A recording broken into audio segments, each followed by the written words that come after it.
Not just here in the US, but around the world, utility prices are skyrocketing. But there is a company out there who think they have some great products to help you save some money. They want to join the effort in the energy challenge that I have teamed up with in the past to help you guys save some money on your utility bills. So in today's video, we are going to be teaming up with SwitchBot and going through their product lineup to give you some ideas on ways you can save money on your utility bills. So with that said, let's get started.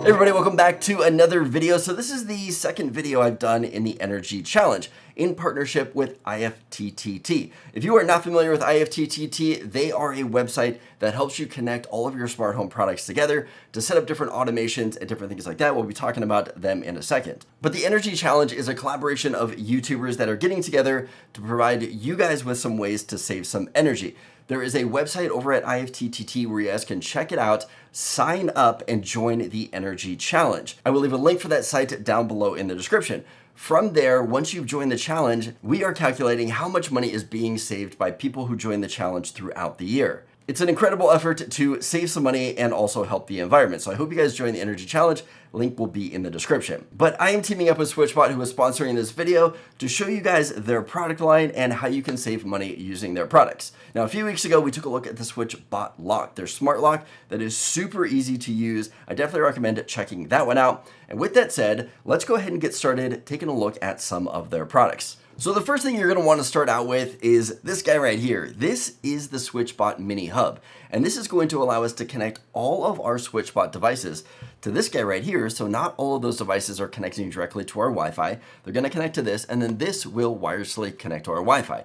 This is going to be such a better situation that we don't have all of these devices bogging down our Wi-Fi. So I really love that they have this hub. In addition to that, this hub is also going to open up the SwitchBot environment to our voice assistants. So whether it be Amazon Alexa, Google Assistant, even Apple HomeKit users. Now, in addition to that, it's also going to open up the ecosystems for Samsung SmartThings and IFTTT. Now, I think the easiest way to start saving on our electric bill is going to be with smart lighting, specifically LED lighting. SwitchBot has a great LED light that not only can you change the white balance, meaning a little bit oranger or a little bit whiter of a white balance, but these are color changing light bulbs too. And the cool thing about these is that they only use 10 watts of power. So traditionally, a light bulb uses, about 65, maybe 75, maybe even 100 watts of power. These bulbs right here are going to only use 10 watts. So you're going to save a lot on electricity using these bulbs.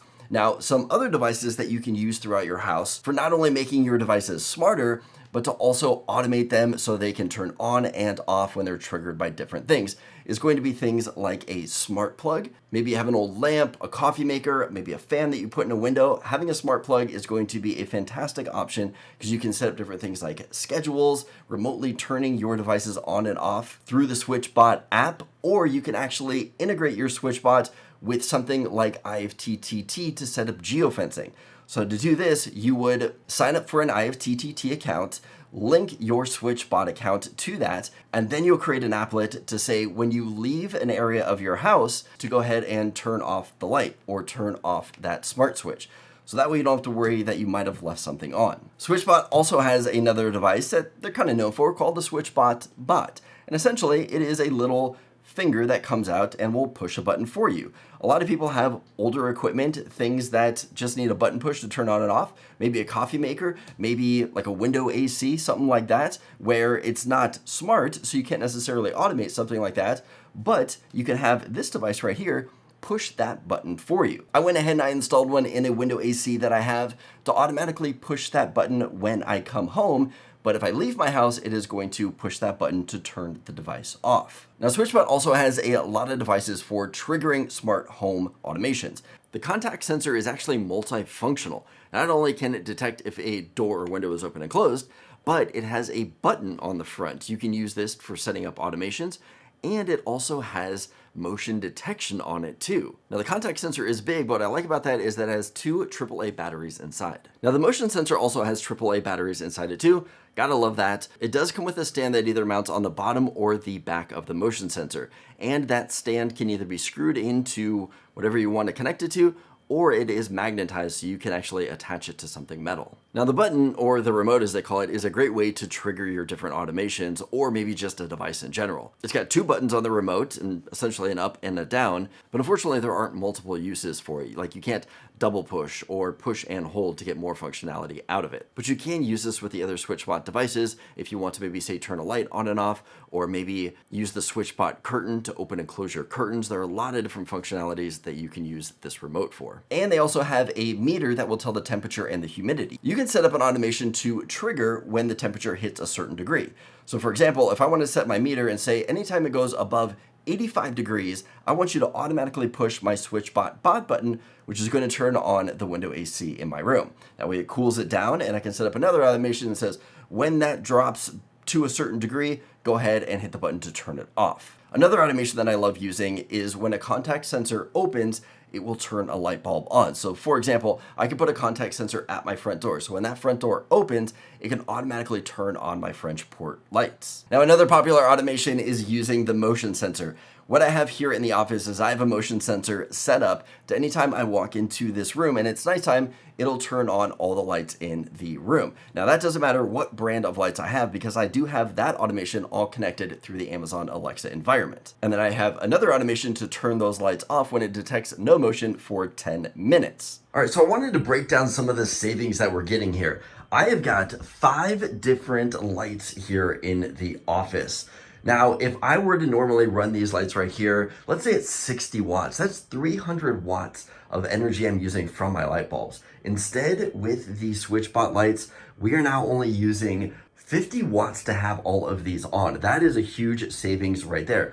Also, with using my motion sensor right here to automatically turn off these lights when I'm not in the room, there has definitely been times that I have left the office here and forgot to turn these lights off, and maybe it's 30 minutes, maybe I get distracted downstairs with a kid, and it's 2 hours with these lights being on and nobody here in the office. So having that motion sensor being able to trigger these lights off is huge. Now we've also got our smart plug down here.